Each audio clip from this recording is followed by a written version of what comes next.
Hey, what's up? Hope you're having a blessed day. All right, so today I want to talk about whether you need to be in shape to be a successful trainer.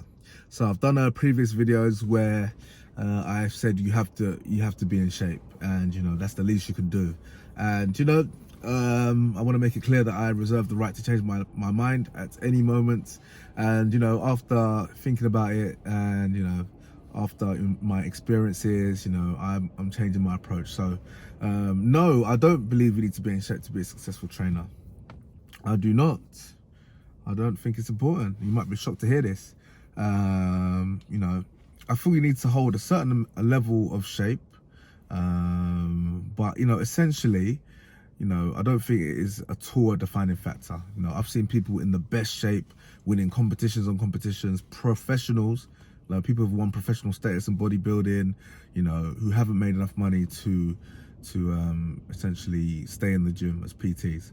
I've seen people in crazy shape, 500,000 followers, still, getting paid a salary at Pure Gym. Like, shocking. I thought, 500,000 followers, essentially, you'd be on the beach somewhere. I mean, obviously, I don't know. I don't want to dive into people's finances and stuff, but, I was just surprised. I was surprised, how that would still, why that would be necessary.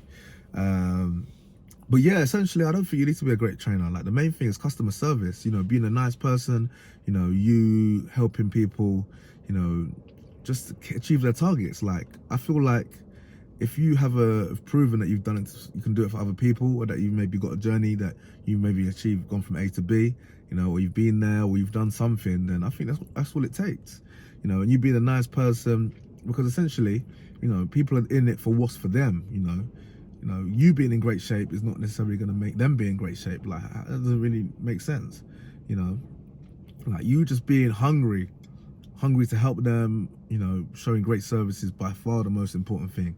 You having no ego, you being a servant, being humble, being nice. I mean, I've seen, some of the most successful trainers in my gym, I put my hands up, I'm not the most successful trainer in my gym in terms of, if I look over the last 12 months where I had my crazy dip, and, there's some couple trainers in my gym doing really well, and, they might look like they don't even lift, like, it's crazy.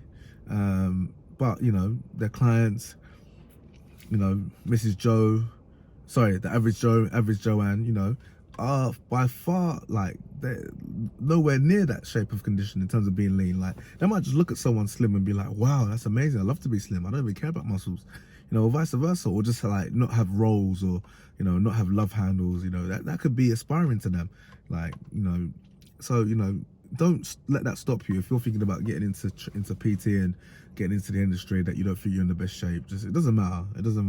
Just get into it. Just be friendly, be hungry, and just show great customer service. And it's more about hunger and attitude, as I said before, than looks. Really and truly, I'm telling you. I personally still love training because I just like to feel good. I like to look at myself in the mirror and be happy. Like, if I let my training slip, I'm gonna feel terrible myself. But I don't think that would impact my business, essentially. So yeah, but obviously you still want to look after yourself and lead by example. Essentially, you want to inspire your clients, and that's the main thing. But yeah, in terms of do you need to be ripped up, huge muscles?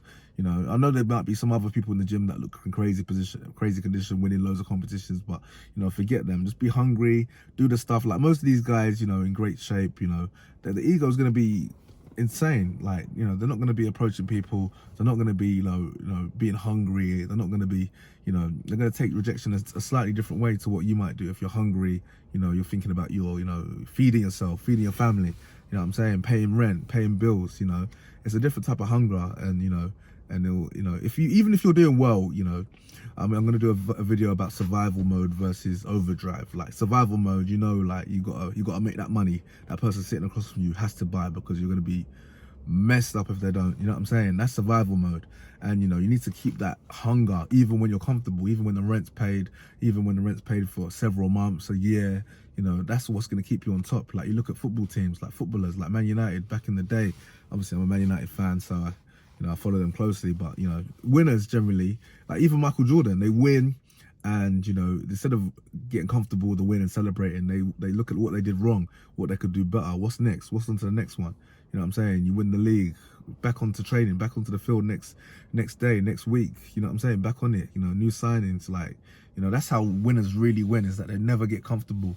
And you know, essentially, if you just keep that attitude of humility and hunger, you know, all the other stuff is not important. So anyway, it's a quick one today. Let me know your comments. Leave a comment in the comment box.